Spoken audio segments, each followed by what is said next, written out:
Bismillahirrahmanirrahim. Assalamualaikum warahmatullahi wabarakatuh. Alhamdulillahirabbil alamin wassalatu wassalamu ala asyrafil anbiya'i wal mursalin wa ala alihi wa sahbihi ajma'in. Rabbi shrah li sadri wa yassir li amri wahlul 'uqdatam min lisani yafqahu qawli. Apa khabar semua penonton? Hari ini bicara Nur Ramadan bersama saya Fatimah Az-Zahra Muhammad. Untuk kita berkongsilah tazkirah sikit tentang tajuk Ajariku Kalamnya. Okay, so kali ini saya ingin membicarakan tentang guru Al-Quran lah. So sebelum-sebelum ni kita telah banyak bicara tentang Al-Quran. Dan sebelum saya mula, kepada ibu ayah, para alim ulama, mohon tegur jika ada kesilapan dan kesalahan dalam tazkirah ni lah. Okay. So kalau bicara tentang Al-Quran, kita akan selalu dengar tentang hadis Nabi yang mengatakan bahawa Iqra'ul Quran fa innahu ya'ti yaumal qiyamah syafi'an li ashabih. Okay, Nabi kata bacalah Al-Quran, sesungguhnya ia akan datang pada hari kiamat sebagai pemberi syafaat kepada tuan-tuannya atau kepada pembacanya lah.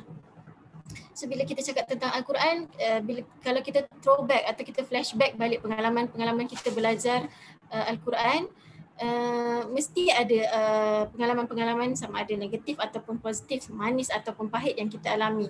So biasa kalau kita dengar masa kecil-kecil kita belajar Al-Quran, ada yang kata kena rotan, kena cubit sebab tak boleh nak baca Quran ataupun lupa hukum ataupun kena denda.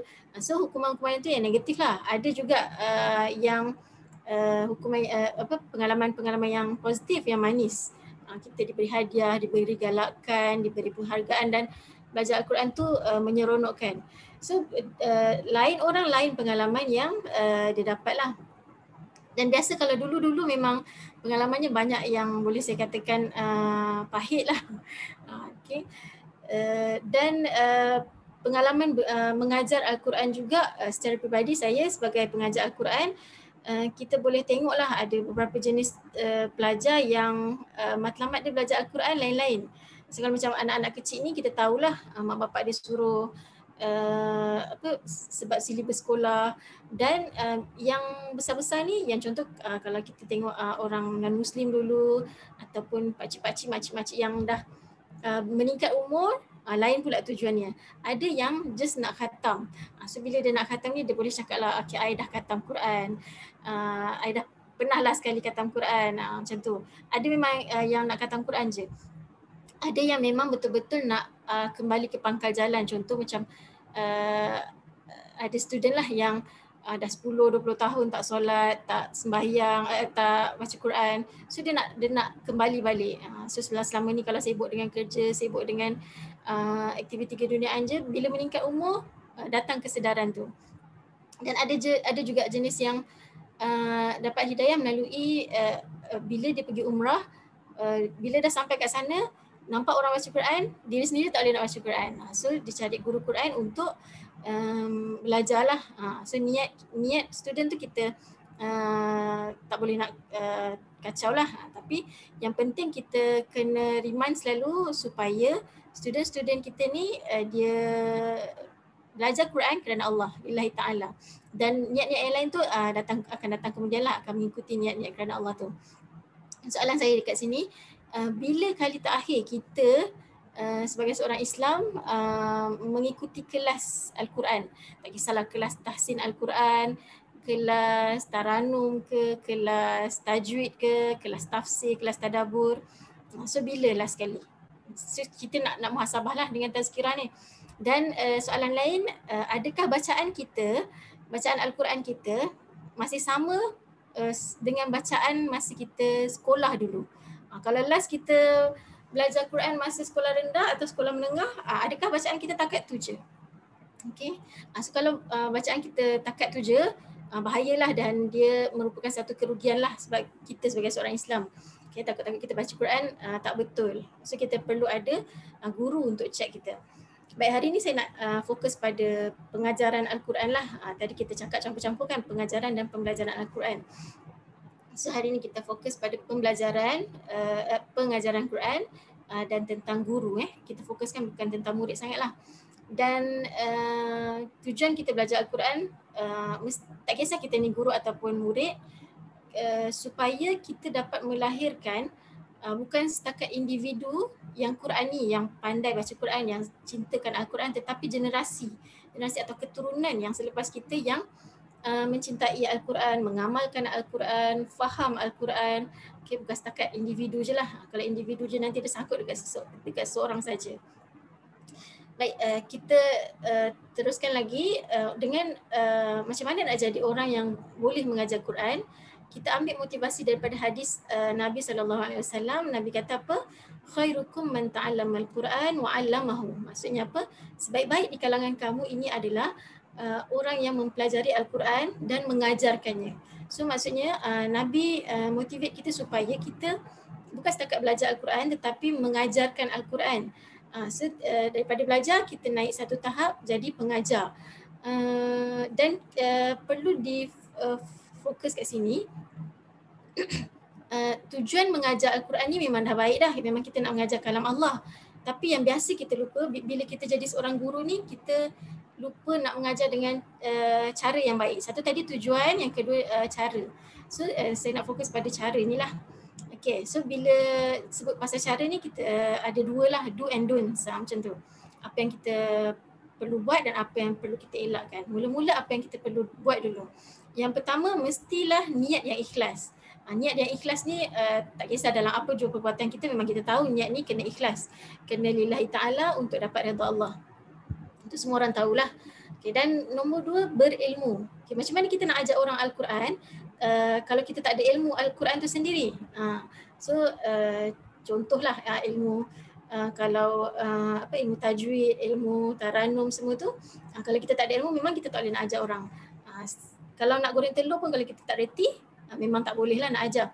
Okay, dan dalam poin nombor 2 ni juga, dalam surah Yusuf kita perlu selalu ingat, okay, apa Allah kata, wa fawqa kulli dhi ilmin alim. Maksudnya, dan tiap-tiap orang yang berilmu pengetahuan itu ada lagi di atasnya yang lebih mengetahui. So maksudnya bila kita dah tahu tentang Al-Quran, kita sendiri bukan berhenti setakat tahu baca. So kita kena cari ilmu lagi untuk mempertingkatkan ilmu kita. Okay. Dan yang ketiga adalah memahami hukum bacaan. Ini lebih spesifik lah daripada berilmu tadi. Memang kita tak boleh nak ajar orang kalau kita tak tahu tentang sesuatu. Okay. Yang saya nak tekankan di sini tentang memahami sesuatu ni secara mendalam adalah bila kita jadi cikgu ni kadang-kadang kita suka menggoreng. Bukan goreng telur tu lah, goreng macam kalau kita tak tahu kita suka cakap lepas tu kita pusing.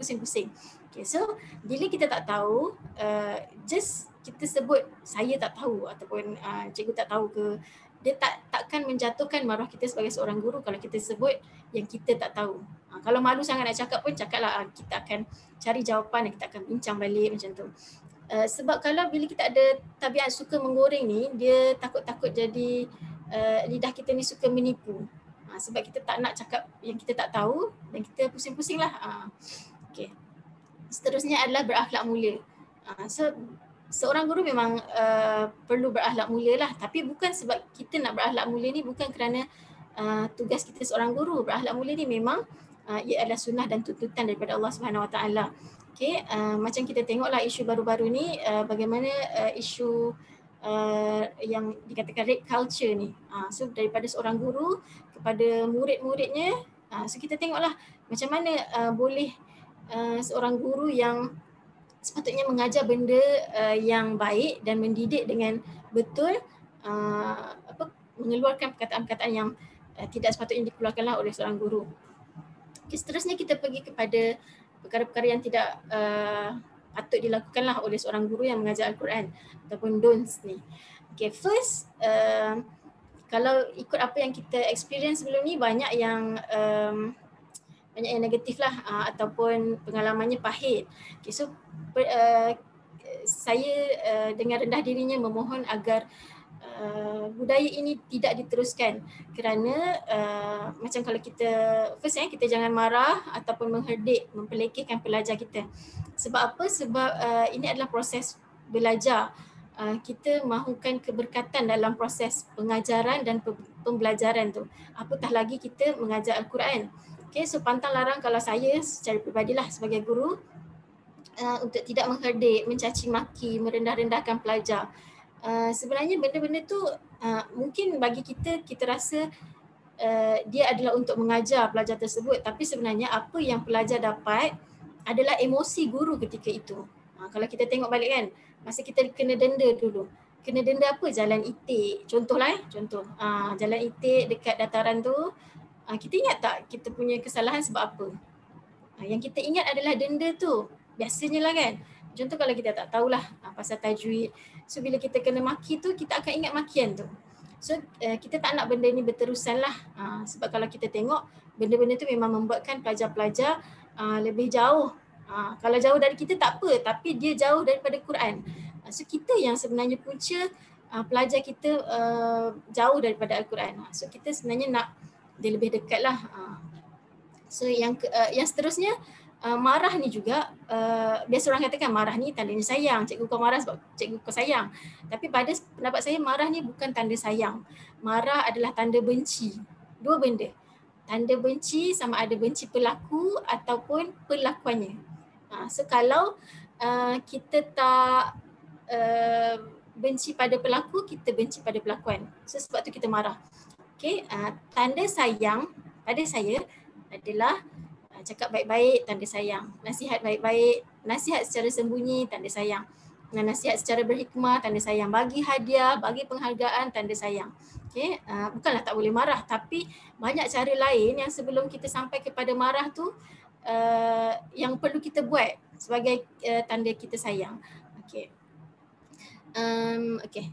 So dan selalu juga kita dengar ataupun ada di kalangan kita lah yang biasa cakap, kalau cikgu tak rotan tu aku tak jadi orang, cikgu tak marah, cikgu tak denda tu aku tak jadi orang kan. So saya memang tak setujulah dengan statement tu, sebab saya pun tak pernah claim yang saya jadi orang dengan hukuman-hukuman yang sebegitu. Sebab apa? Sebab sebenarnya jadi orang tu pada pandangan kita, kita nampak memang jadi orang lah. Tapi sebenarnya kalau kita teliti, kita sebenarnya jadi apa? Orang yang pendendam, orang yang pemarah. Dan kita juga akan menghasilkan satu cycle atau kitaran ganas yang berterusan kalau kita tak stop. Sebab apa? Kita akan, bila kita jadi pendidik, kita akan mendidik, kita akan jadi bakal pendidik yang mendidik generasi seterusnya dengan kebengisan, keganasan sebegitulah. So hentikan itu, apatah lagi kita mengajar kalam Allah. Okay. Dan yang terakhir, jangan takabur, riak dan ujub. So 3 benda ni, riak, takabur, ujub ni banyaklah perbezaan dia sebenarnya, tapi saya tak nak detailkan di sini.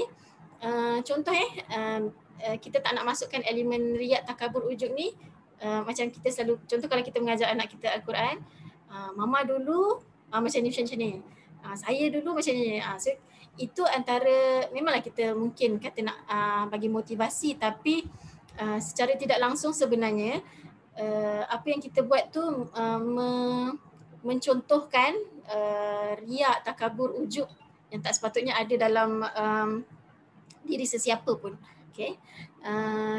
Dan memang sebenarnya kita nak ceritakan, tapi pengalaman kita yang kita cerita tu dengan elemen riak, takabur, ujub. So tak naklah, kena hati-hati.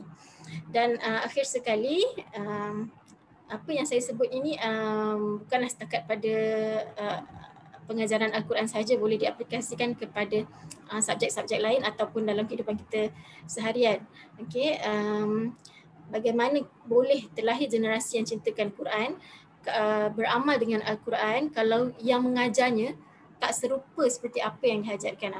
So contoh kita nak generasi yang cintakan Al-Quran, tapi kita ajar dengan cara yang membuatkan mereka jauh dan benci pada Al-Quran.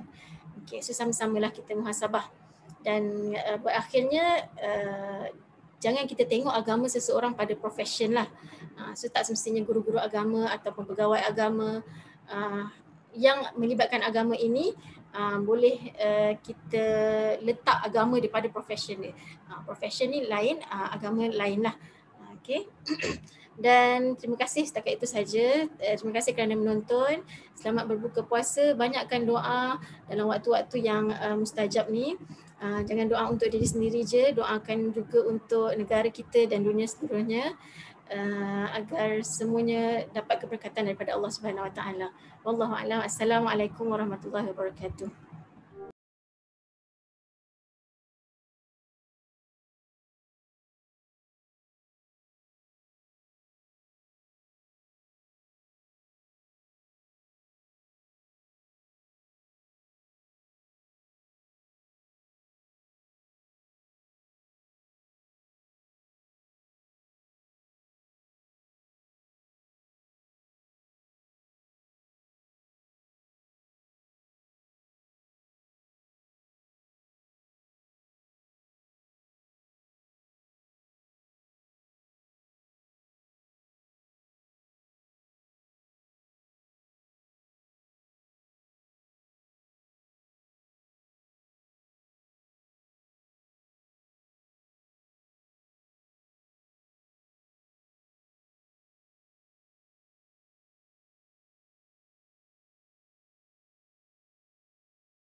Saudara-saudari, tuan-tuan dan puan-puan sekalian, sebagaimana kita maklumi, Wadah telah pun melancarkan tabung pengembangan Anjung Rahmat. Tujuan tabung ini adalah untuk membeli tanah di bersebelahan dengan komplek Anjung Rahmat yang ada sekarang di Sungai Merak, iaitu 1.9 ekar, menghampiri 2 ekar tanah yang sangat strategik di sebelah komplek yang ada, dan kita bersyukur kepada Allah SWT kerana diberi ruang untuk mengembangkan pejabat kita. Tanah seluas itu diharap dapat dimanfaatkan nantinya untuk menyediakan infrastruktur gerakan, mudah-mudahan bagi melaksanakan program-program, menjalankan kegiatan-kegiatan dengan cara yang lebih berkesan untuk umat dan masyarakat seluruhnya.